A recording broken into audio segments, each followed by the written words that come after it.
When the Bible speaks about love, you can be sure of one thing. It's not, in fact, it is never talking about romantic love. Never. The scriptures were written in the days of arranged marriages, when folks didn't marry because they had fallen in love. They married because their parents had arranged for them to do so. Now, a couple might indeed fall in love over the course of the time in their marriage, but that was to be hoped for. It was not guaranteed. So does that mean that marriages in ancient times were loveless? Might seem that way to us as we look back to those days.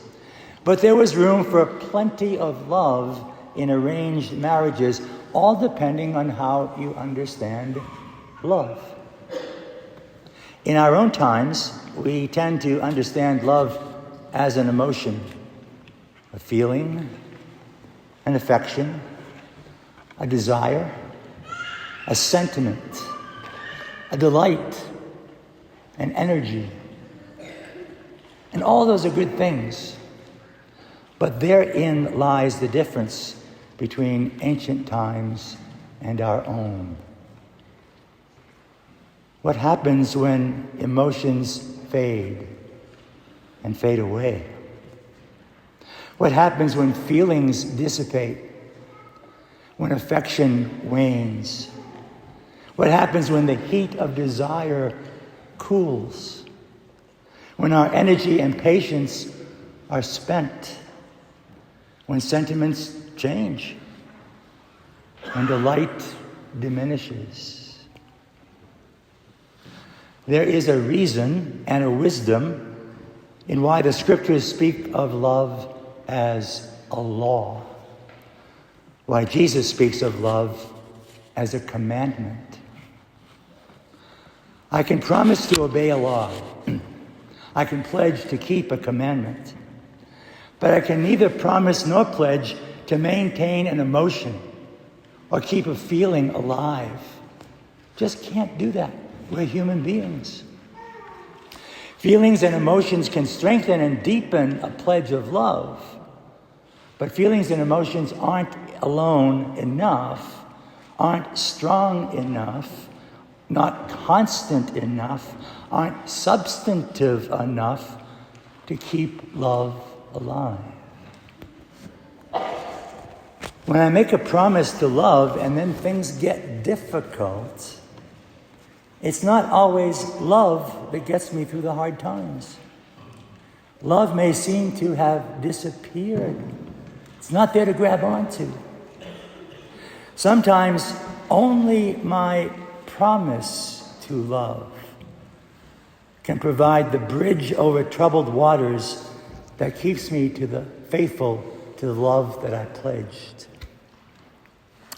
Understood this way, love is at least as much a function of the will as it is an affair of the heart. And this is the kind of love that God, through Moses, enjoined on the people of Israel as a law. The same kind of love that Jesus gives as a commandment in the gospel. For Jewish people, the words of this law of love have become their prayer, their daily prayer. It's called the Shema, because Shema is the first word of it. Shema Israel. Hear, O Israel, the Lord is our God, the Lord alone. Therefore you shall love the Lord your God with all your heart and with all your soul and with all your strength. And in the gospel, Jesus embellishes this ancient law with a new command. The second, you shall love your neighbor as yourself. So, which understanding of love informs and guides and shapes our lives, in our families, in our communities, in our relationships, in how we understand justice, in our response to our neighbor who is poor or marginalized, in morality in general, and especially when moral demands impact and infringe on my personal convenience, comfort, resources, and desires.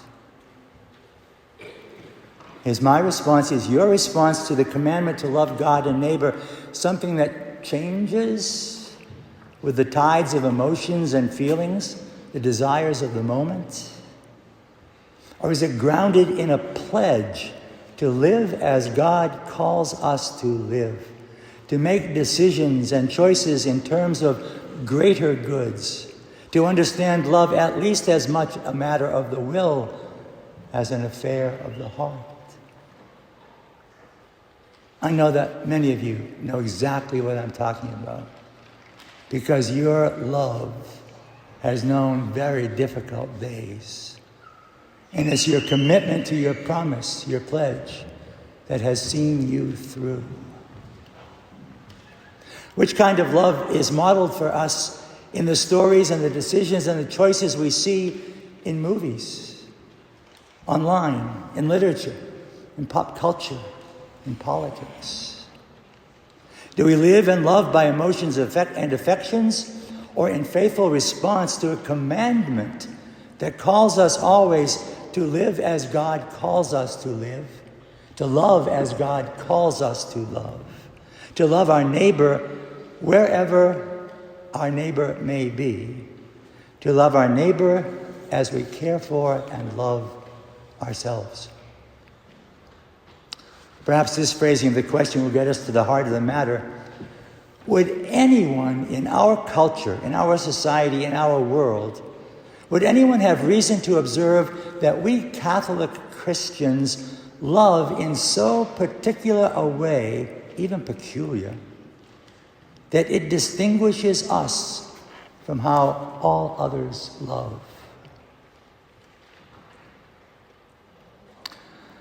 That question makes me very uncomfortable, because I know how easily my efforts to love, my effort to love the Lord with all my heart and soul and mind and strength, my effort to love my neighbor as I care for and love myself, is so often wanting. I know how often I love when and because I feel like it, when and because it's my desire, when and because it's what I want, when and because to do so might benefit me, when and because it feels good. The good news here is that the greatness of love to which God calls us is set before us in these scriptures. God calls us to an incredible depth of love. The Shema in Deuteronomy and Jesus' words in the gospel call us to love nobly, to love sacrificially, to love selflessly, to love without counting the cost, to love God above all, and my neighbor as myself. Sometimes, even often, following the Lord's command to love is indeed a matter of the will, more than an affair of the heart. At the heart of our weekly prayer, we gather in the shadow of the cross Jesus carried upon his shoulders, not because it felt good, not because it was his desire, not because it benefited him, but because he chose to live faithful to the love his Father asked of him. Or as Jesus himself put it on the night before he died, "Not my will, Father, but your will be done." May the sacrament we celebrate and receive at this table, remembering Jesus' love for us, nourish and strengthen us to love as we have been commanded to love, and to do the will of God, whose love for us knows no bounds.